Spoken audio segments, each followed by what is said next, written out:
Donald Trump just wrapped up what is probably his creepiest press conference to date, excluding cabinet meetings, in which high administration officials and cabinet members bent over backwards to kiss his ass. And then, of course, when he engaged with reporters, he lied his ass off and engaged in all sorts of falsehoods to try to sell a wildly unpopular agenda. And we have to talk about it.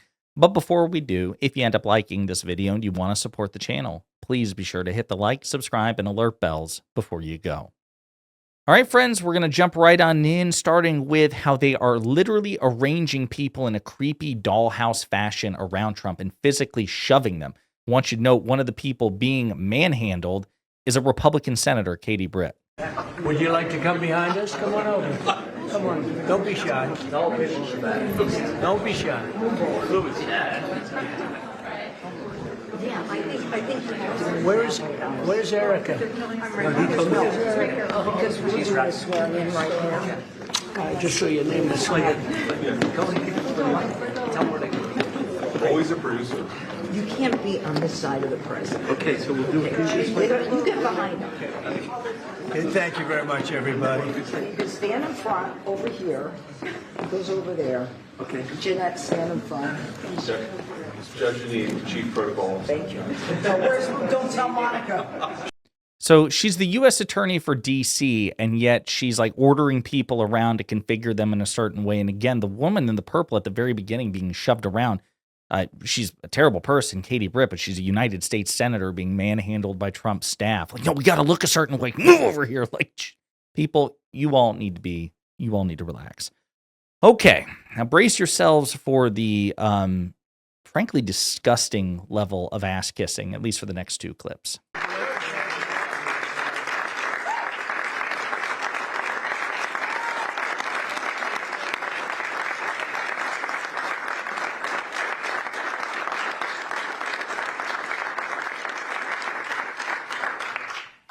Mr. President, this is an honor of a lifetime. I want to thank first you, what you have done for this country before you came back in, the trouble that this country was facing. I mean, frankly, we were screwed.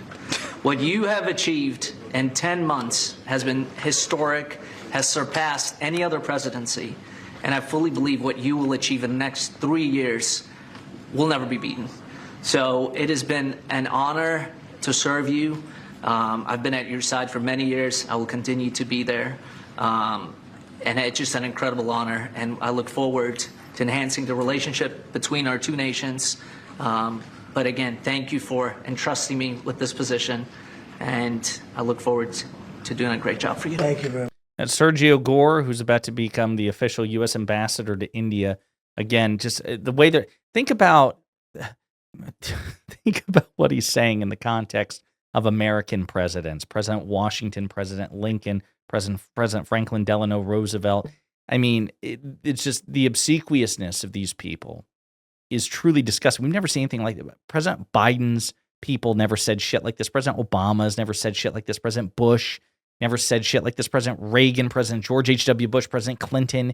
This is just unusual. It's North Korean culty. And it's not just random ambassadors. It's also the cabinet, including the highest ranking member of the cabinet, Secretary of State Marco Rubio, who used to be, you may not remember this given how you're about to hear him speak of Trump, but Marco Rubio used to insult Donald Trump on the regular and used to tell the truth about him. But now we have this. Just to echo what Sergio said, Mr. President, you've done a lot for this country, more than any other president has in such a short period of time. And part of that is putting together a phenomenal team. And I know Sergio was instrumental in helping you achieve that. And so we think he'll do a great job. This is a very impressive collection of people. There are almost 1.5 billion people in the Oval Office right now. Just pure obsequiousness. Pure obsequiousness. They prostrate themselves before Trump. And yeah, I just don't know what to say. No dignity whatsoever. And then, of course, I mentioned Janine Piro at the beginning, former Fox News host, now U.S. Attorney for D.C. Well, she's still in the room, and this is what she has to say. By the way, this is the lady who's failed to secure multiple high-level convictions in D.C. They're relentlessly going after Trump's political enemies and screwing the pooch all the time. They tried to basically get life imprisonment for a man who threw a Subway sandwich, a wrapped sandwich at an ICE officer, a National Guardsman. Not a brick, not a bottle, a sandwich. And they did even a sizzle reel of them raiding his apartment, kicking down the door and arresting him. And then the case was ultimately dismissed. I think the jury decided that he was not guilty, failed to secure a conviction. Like, it's all pomp and circumstance and absolutely no substance. And there she is, the queen of no substance, Janine Piro. I know, and Mr. President, there is in this room a group of people who love you, who believe in you, and who are so proud to be in this Oval Office and to be part of this amazing day, because you have changed the course of America. You, and thank you, Sergio, for what you've done. God bless you both.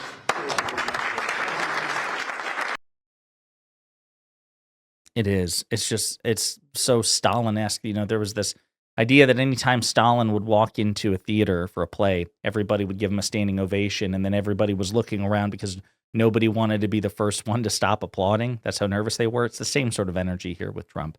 Speaking of Trump, he speaks up, and you wish you wouldn't, but he did. Let's hear what he has to say.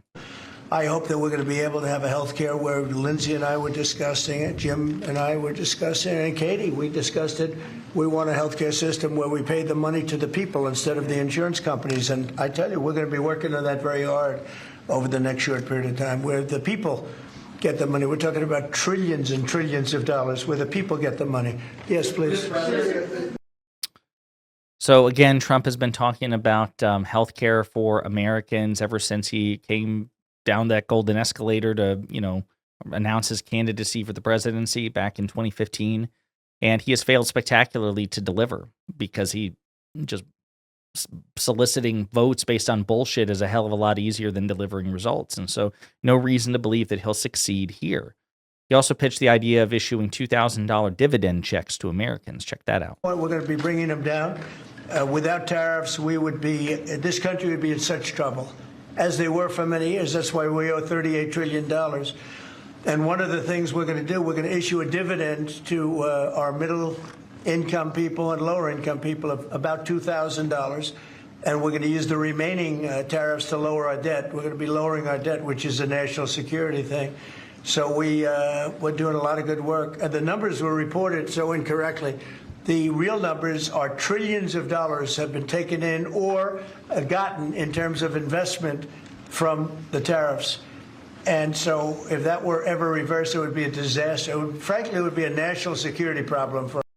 So Trump is basically telling the Supreme Court, hey, if you rule against me and strike down my tariffs, you're going to create a national security problem. Not exactly sure how that's the case, nor does he seek to elaborate. Number two, this $2,000 dividend check, you shouldn't rule it out, because Trump knows the value of sending checks to Americans. That's why he put his name on the stimulus check. He actually delayed the stimulus check for COVID, which caused more hardship, so he could get his name signed on him. It was disgusting and cynical, but brilliant politics.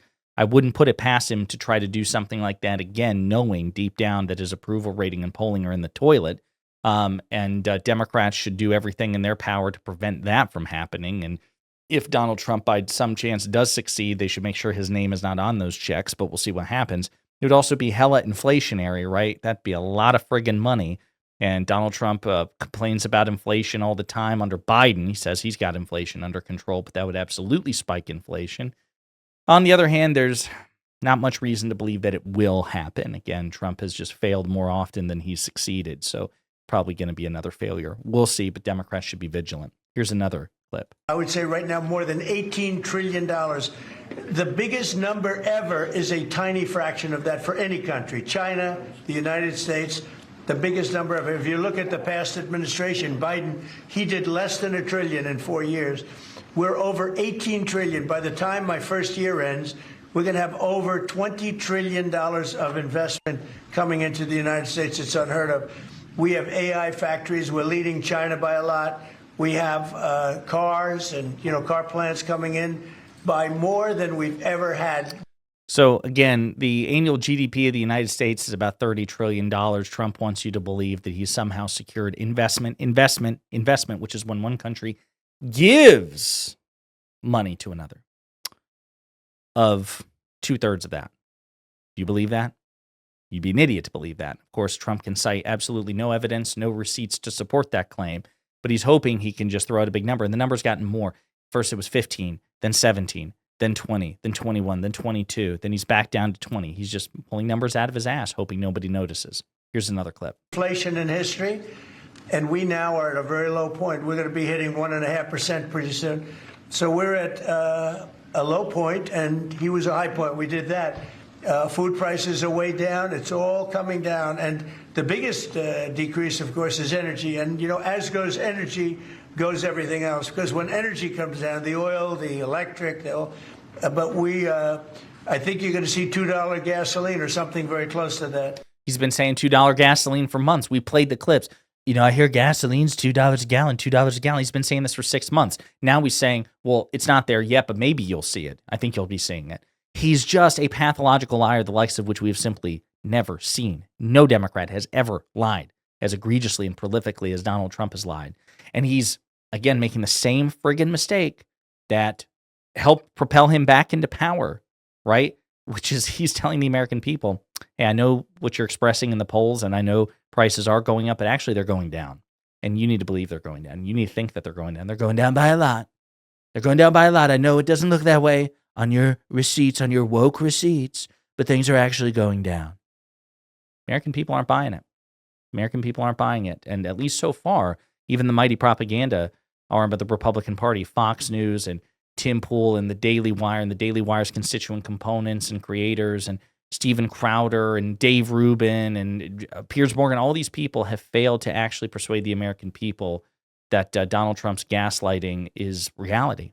One last clip. It's the great big beautiful bill, which has been mischaracterized, but now people they don't want to talk about it because it's so good, the enemy, because it's so good for everybody. It's the greatest piece of legislation ever passed in the history of our country in terms of size. It's Again, not supported by the polls whatsoever, but I encourage you, please campaign on the One Big Beautiful Bill. It says something that you don't talk about. You don't talk about the One Big Beautiful Bill all that much, and you even mention that you might need to rebrand it because the polling is so atrocious on it. So there you have it, folks. Again, creepy North Korea-style presser, literally people being manhandled to Trump's satisfaction, and then he lies his ass off to the American people in hopes that they don't notice. But we need to keep calling it out and keep mocking him for his lies and demand political accountability in the 2026 midterms and 2028 presidential election. In the meantime, let me know what you think in the comments.